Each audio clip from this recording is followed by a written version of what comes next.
بسم اللہ الرحمن الرحیم۔ السلام علیکم معزز طلباء کرام، آپ سب کیسے ہیں؟ آج ہم مؤطا امام محمد کے سبق نمبر 285 کو پڑھیں گے۔ آج کے ہمارے سبق کا عنوان ہے مسلک احناف، کیونکہ باب جو ہے وہ زنا کے حوالے سے جو اقرار کا باب تھا، یعنی جس کا جو نام تھا وہ باب الاقرار بالزنا تھا، تو اس کے حوالے سے ہم نے جتنی بھی اس باب میں احادیث تھی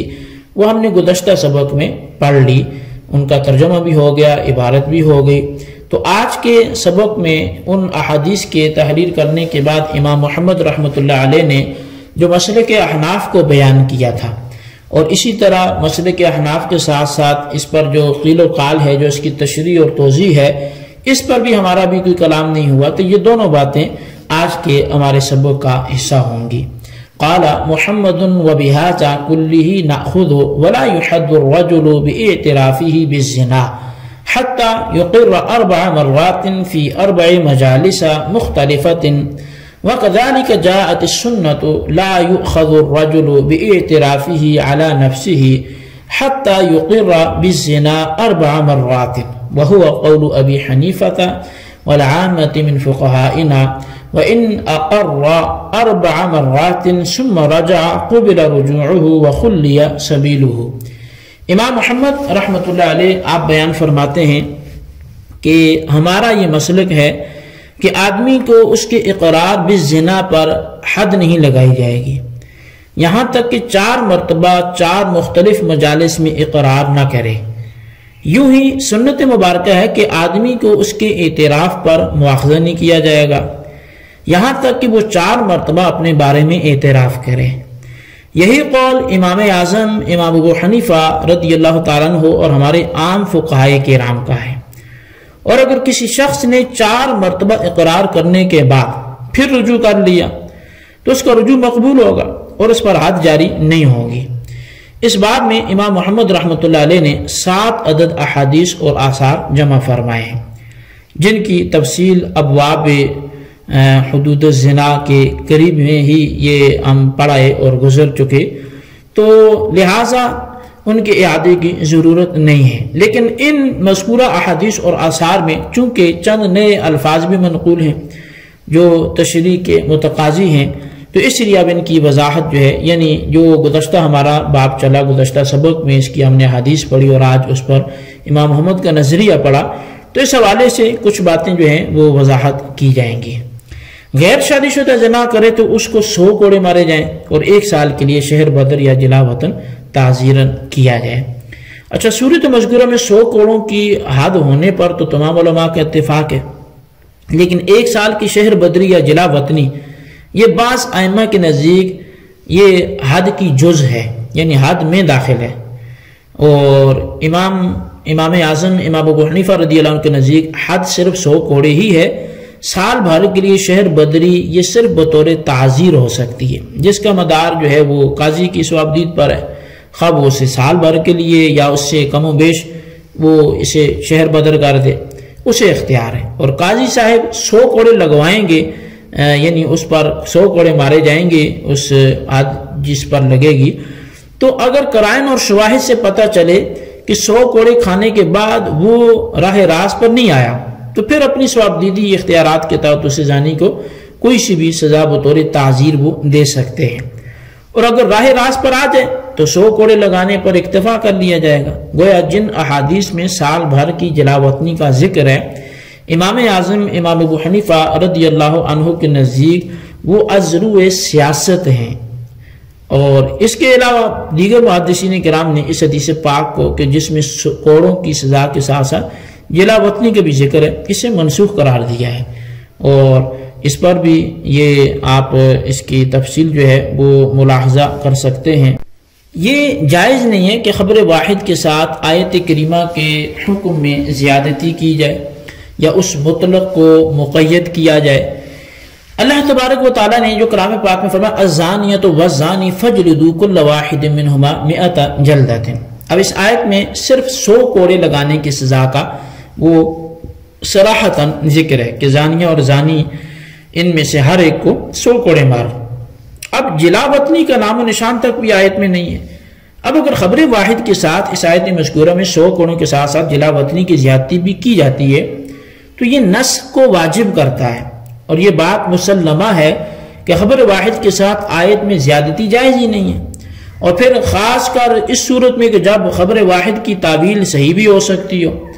ان حالات میں تو خبر واحد کو آیت کریمہ کا ناسخ بنانا کیوں کر اور کیسے جائز ہو سکتا ہے؟ حدیث مذکورہ کی یہاں یہ تعویل کی جا سکتی ہے کہ سرکار دو عالم صلی اللہ علیہ وسلم نے سال بھر کی جلا وطنی بطور تعزیر ارشاد فرمائی ہو، لہٰذا جلا وطنی کا حکم حد زنا میں داخل نہیں ہوگا۔ نبی علیہ السلام نے اس وقت غیر شادی شدہ زانی کو کوڑوں کے بعد جلا وطنی کا حکم اس لیے دیا تھا کہ ابھی دور جاہلیت قریب تھا۔ آپ نے کوڑوں کے ساتھ جلا وطنی کا حکم اس لیے بھی دیا تھا جیسا کہ شروع میں شراب کو حرام کر دیا گیا تو آپ نے شراب کے برتنوں کو بھی توڑ دینے کا حکم ارشاد فرمایا۔ یہ زجر و توبیح کے لیے تھا، اور ایک جو پکی عادت ہو چکی تھی اس کو چھڑانے کے لیے ایسی حکمت عملی ضروری بھی ہوتی ہے۔ بعد میں برتن توڑنے کا حکم منسوخ فرما دیا گیا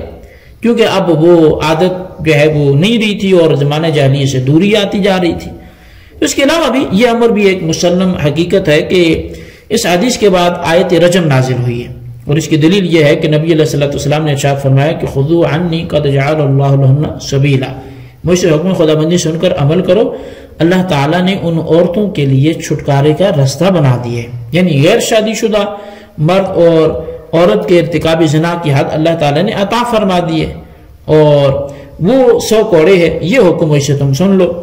اگر یہ آیت کریمہ مذکورہ حدیث سے پہلے نازل ہو چکی ہوتی تو پہلے سے ہی پھر راستہ بنا دیا گیا ہوتا، پھر اس حدیث سے اخذ حکم کی ضرورت ہی باقی نہ رہتی، بلکہ حکم آیت کریمہ سے ماخوذ ہوتا۔ لہٰذا ثابت یہ ہوا کہ آیت جو یہ 100 کوڑے والی ہے یہ یقیناً اس کے بعد نازل ہوئی ہے، اور آیت مذکورہ میں جلا وطنی کا ذکر ہی نہیں ہے، لہٰذا ضروری ہوگا کہ بعد میں اترنے والی آیت پہلے سے موجود حدیث کے حکم کی ناسخ بنے اور وہ حدیث اس سے منسوخ ہو جائے، لیکن حدیث پاک اور آیت کریمہ دونوں میں 100 کوڑوں کا ذکر ہے، یہ حکم تو باقی رہے گا۔ نسخ صرف سال بھر کو جو جلا وطنی کا تقریب عام جیسے بولتے ہیں یہ منسوخ ہو جائے گا، جو حدیث پاک میں تو ہے لیکن بعد میں اترنے والی آیت نے اسے عہد میں شامل ہی نہیں رکھا۔ تو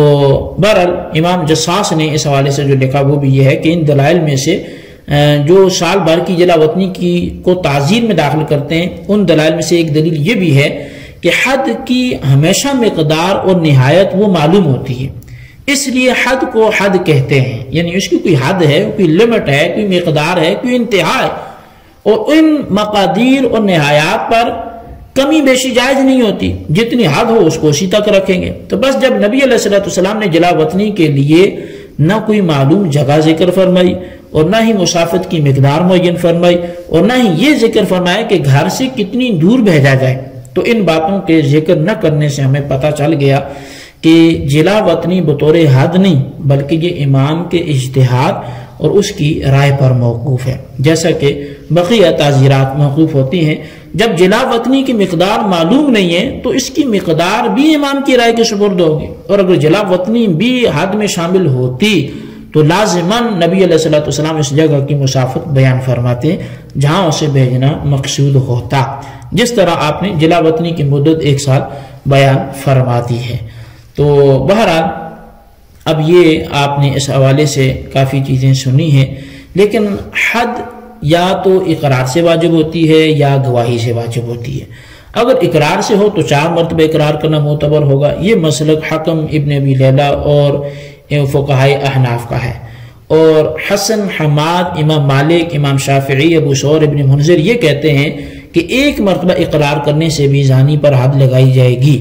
کیونکہ نبی اکرم صلی اللہ علیہ وسلم نے فرمایا کہ اے انہیں صبح کے وقت فلاں عورت کے پاس جانا، اگر وہ اقرار کرے تو اسے رجم کر دینا۔ ایک بار اعتراف بھی اعتراف ہی ہے، اور جوہنیہ کو بھی 1 مرتبہ اقرار کرنے پر رجم کیا گیا تھا۔ حضرت عمر کا ارشاد ہے جو شادی شدہ زنا کرے تو اس کو رجم کرنا واجب اور برحق ہے جب کہ اس کے خلاف گواہ ہوں یا وہ اعتراف کر لے یا حمل ظاہر ہو۔ تو اس کے علاوہ یہ ایک حق ہے، اس لیے دوسرے حقوق کی طرح ایک مرتبہ ہی اعتراف اور اقرار کر لینے سے یہ بھی کیا ہو جائے گا، ثابت ہو جائے گا۔ تو اب یہ دلائل عقلیہ اور نقلیہ ایک مرتبہ اقرار پر حد نافذ کرنے والوں کے تھے، یعنی وہ جو احناف کے علاوہ دیگر فقہا ایک مرتبہ ہی اقرار کرنے پر حد کو نافذ کرتے تھے، تو ان کے نزدیک جو دلائل تھے وہ میں نے مختصر طور پہ آپ کے سامنے رکھے۔ اب فقہائے احناف کیا کہتے ہیں؟ تو احناف کی دلیل یہ ہے کہ حضرت ابو ہریرہ رضی اللہ تعالیٰ عنہ بیان کرتے ہیں کہ نبی علیہ السلام کے پاس مسجد میں اسلمی قبیلہ کا ایک شخص آیا اور کہنے لگا کہ میں نے زنا کیا، یعنی اس سے مراد وہی ماعز اسلمی رضی اللہ تعالیٰ عنہ۔ تو آپ نے منہ دوسری طرف پھیر لیا، وہ ادھر سے سامنے آ کر کہتا ہے کہ میں نے یا رسول اللہ زنا کیا ہے، آپ نے منہ دوسری طرف پھیر لیتے ہیں۔ چنانچہ ایسا 4 مرتبہ ہوا، اس نے 4 مرتبہ زانی ہونے کا اعتراف اور اقرار کیا۔ اس پر رسول اکرم صلی اللہ علیہ وسلم نے اس سے پوچھا وہ تمہارا دماغ تو خراب نہیں ہے؟ وہ کہنے لگا نہیں، میں تو ٹھیک ٹھاک ہوں۔ آپ نے پوچھا کیا شادی شدہ ہو؟ تو کہنے لگا جی حضور۔ اس پر آپ نے فرمایا اسے رجم کرو۔ اب یہ صحیح بخاری کی حدیث پاک ہے۔ تو اب اس سے معلوم یہ ہوا کہ اگر ایک مرتبہ اقرار کرنے پر حد واجب ہوتی تو پھر جناب نبی اکرم صلی اللہ علیہ وسلم اس کے پہلی مرتبہ اقرار کرنے پر منہ پھیرنے کے بجائے حد جاری کرنے کا حکم دیتے، کیونکہ اللہ تعالیٰ کی حد جب لاگو ہوتی ہے تو اس سے روگردانی جائز ہی نہیں ہوتی۔ امام احمد کے نزدیک بھی 4 مرتبہ اقرار کرنا ضروری ہے، لیکن وہ فرماتے ہیں کہ ان 4 مرتبہ اقرار کرنے کے لیے یہ کوئی پابندی نہیں ہے کہ ایک ہی مجلس میں یہ اقرار ہو جائے یا مختلف مجالس میں 4 مرتبہ اقرار کریں۔ امام اعظم فرماتے ہیں کہ 4 مرتبہ اقرار کرنے پر حد اس وقت لاگو ہوگی جب 4 مختلف مجالس میں اقرار کرے، کیونکہ حضرت ماعز نے 4 مختلف مجالس میں اقرار کیا تھا، جس کے بعد ان پر حد نافذ کی گئی تھی۔ تو بہرحال یہ جو تھی حد کے نفاذ کے اعتبار سے کہ اقرار کتنی دفعہ ہونا چاہیے، یہ فقہا کا اختلاف تھا، میں نے آپ کے سامنے رکھا۔ اس کو بھی آپ اچھی طرح سمجھیں، اس کے خلاصے کو اپنے رجسٹر پر لکھیں۔ اللہ تعالیٰ سے دعا کرتے ہیں جو ہم نے پڑھا سنا اسے یاد رکھنے کی توفیق نصیب فرمائے۔ آمین بجاہ النبی الامین صلی اللہ علیہ وسلم۔